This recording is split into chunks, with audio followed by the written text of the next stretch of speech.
Amén, amada familia, Dios les bendice, el Señor les siga fortaleciendo y llenando de su presencia. Continuamos con esta enseñanza de Romanos capítulo 12, en donde estamos viendo, hermano, los dones en la iglesia. Quiero mencionar y quiero tocar Romanos 12, 1, 2. Por tanto, hermanos, tomando en cuenta las misericordias de Dios, les ruego que cada uno de ustedes en adoración espiritual ofrezca su cuerpo como sacrificio vivo, santo y agradable a Dios. No se amolden al mundo actual, sino sean transformados mediante la renovación de su mente. Así podrán comprobar cuál es la voluntad de Dios, buena, agradable y perfecta. Estaremos viendo, hermano, entonces Romanos capítulo 12, versículo 1 al 2, pero quiero mencionar, hermano, acerca del desarrollo que va dando el apóstol Pablo a este capítulo 12 de la carta a los Romanos, para que nosotros vayamos viendo cuál es el pensamiento que el Espíritu Santo ha inspirado al apóstol Pablo para ir dando este desarrollo dentro de la carta a los Romanos en el capítulo 12, donde habla de los dones de servicio dentro de la iglesia. Primeramente, hermano, en el versículo 1 de este capítulo 12, el apóstol Pablo nos habla de consagración, que nos está diciendo, entrégate a Dios, entrégate a Dios. En el versículo 2 nos está hablando de la santificación práctica. Nos está diciendo y nos está animando el apóstol Pablo mediante la carta, permite que Dios transforme tu mente. Del versículo 3 al 5 nos está dando una enseñanza y nos dice, vive con humildad y reconoce que perteneces al cuerpo de Cristo. Del versículo 6 al 8 de este mismo capítulo 12 a los Romanos nos está diciendo, ahora sirve con el don que Dios te ha dado. Y mira, hermano, este orden muestra que el carácter debe preceder al ministerio. El apóstol Pablo no quiere creyentes muy dotados, pero poco consagrados. La inspiración del Espíritu de Dios le ha dicho que él más bien está expresando en el corazón de Dios que quiere creyentes totalmente entregados a su Creador, que usen los dones con humildad, con amor y dependencia del Señor. Por eso es que estamos viendo todo el desarrollo acerca de lo que es Romanos 12. Y bueno, hermano, el concepto de la consagración. Veíamos en el tema anterior, hermano, que es difícil distinguir entre la santificación y la consagración en el Antiguo Testamento, puesto que las cosas y las personas santas se consagraban al servicio de Dios según diversos actos y prácticas, sin que por ello se dejara de apuntar el sentido de la santidad interior. Pero cuando hacemos referencia al Nuevo Testamento, la relación entre la santificación y la consagración viene a ser completamente íntima, ya que la obra de Cristo, las operaciones del Espíritu Santo, van introduciendo en la vida del creyente condiciones y factores que nos están permitiendo distinguir matices entre los dos conceptos. Por la santificación se entiende la separación del creyente para Dios en virtud de que ahora vive en Cristo. Por lo cual, cuando se nos designa como santos, viene a ser común, hermano, a todos los verdaderos cristianos que hemos recibido a Jesús como Señor y Salvador personal, y Él ha hecho su obra de santificación. En otros contextos, sin embargo, puede referirse al tipo de vida que nosotros estamos llevando cuando nos hemos separado para Cristo, cuando hablamos de la santificación práctica. Y vemos esto, hermano, al comentar Romanos capítulo 6, versículo 12 en adelante. Dice la palabra del Señor. Por lo tanto, no permitan ustedes que el pecado reine en su cuerpo mortal ni obedezcan a sus malos deseos. No ofrezcan los miembros de su cuerpo al pecado como instrumento de injusticia. Al contrario, ofrézcanse más bien a Dios como quienes han vuelto de la muerte a la vida, presentando a los miembros de su cuerpo como instrumentos de justicia. Así el pecado no tendrá dominio sobre ustedes, porque ya no están bajo la ley, sino bajo la gracia. Entonces, ¿qué?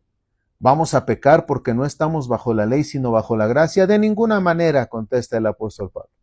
¿Acaso no saben ustedes que cuando se entregan a alguien para obedecerlo, son esclavos de aquel a quien obedecen? Claro que lo son, ya sea del pecado que lleva a la muerte o de la obediencia que lleva a la justicia.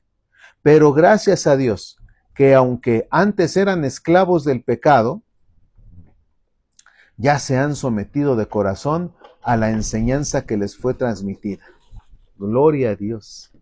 Qué gran expresión nos trae el apóstol Pablo aquí en la carta a los Romanos en el capítulo 6. Aquí encontramos, hermano, el verbo agiazo, que relacionado está con agiasmos. Se emplea, hermano, cuando Jesús se consagra para la consumación de su alta misión.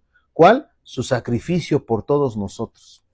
En Juan 17:19 nos habla de ello, y el Señor Jesús se expresó así: y por ellos yo me santifico a mí mismo, para que también ellos sean santificados en la verdad. Fíjate, el Señor se santificó para poder llegar a ese acto tan maravilloso y glorioso de poder salvar nuestra vida.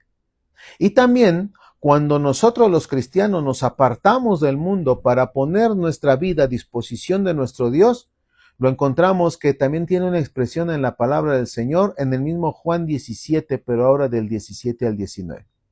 Santifícalos en tu verdad, dice el Señor Jesús. Tu palabra es verdad. Como tú me enviaste al mundo, así yo los he enviado al mundo. Y por ellos yo me santifico a mí mismo para que también ellos sean santificados en la verdad. Por ejemplo, el libro de los Hechos, en el capítulo 20, versículo 32, nos dice así la palabra del Señor. Y ahora, hermanos, os encomiendo a Dios y a la palabra de su gracia, que tiene poder para sobreedificaros y daros herencia con todos los santificados. Y es que, mi hermano, la consagración no es un momento emocional, es una decisión diaria. Pablo nos está llamando a presentarnos ante Dios, no para morir físicamente, sino para vivir completamente para Cristo. Porque el sacrificio que Dios busca no es algo que tenemos, mira, sino quienes somos. Porque la calidad de nuestra consagración siempre va a determinar la profundidad de la transformación y la eficacia de nuestro servicio para Dios, todo lo que el Espíritu ha hecho dentro de nosotros. Por eso es importante, hermano, que nosotros podamos responder: Señor, aquí está mi vida, tómala por completo y haz de ella como tú quieras, Señor.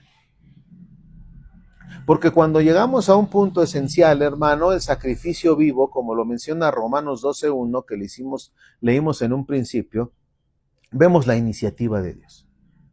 La estrecha relación que existe entre la consagración y la obra de la gracia de Dios se destaca claramente de la consideración de las primeras palabras que el apóstol Pablo menciona. Por tanto, hermanos, os ruego por las misericordias de Dios que presentéis vuestros cuerpos en sacrificio vivo. Y esa palabra que tanto usa el apóstol Pablo, por tanto, señala la acción y el efecto entre la obra de Dios, que ya expusimos, hermano, y la reacción que debemos de tener, hermano, porque esa reacción debe de esperarse de todos los que hemos recibido los beneficios de la salvación. Debe de haber una respuesta por la obra que Cristo ha hecho en nosotros. Las misericordias de Dios vienen a ser las manifestaciones de su gracia en la persona de Cristo y al enviar a su Espíritu Santo a nuestra vida. Quizá el hecho, hermano, de que Pablo sea precisado a rogar a los hermanos de la carta de Romanos capítulo 12 que cumplan su acto lógico de consagración, indique que muchos no lo habían hecho. ¿En qué consiste el sacrificio, hermano? Lo que se ofrenda en consagración es el cuerpo vivo del creyente. Pero observemos el cuerpo como el instrumento del servicio que ofrece toda la vida del cristiano, del que ha sido redimido. Nos referimos a la sabiduría intelectual, a las emotivas, a las habilidades físicas motivadas siempre por el Espíritu de Dios en conjunto de una manera armoniosa, hermano, para que nosotros podamos efectuar la voluntad de Dios en todo lo que hacemos, en las condiciones de nuestra vida. Aquí el pueblo de Dios, hermano, que se consagra a Dios, solo puede realizar su acto de servicio y culto por medio del instrumento físico que es nuestro cuerpo. Por eso es el cuerpo lo que se ve sobre el altar de la consagración.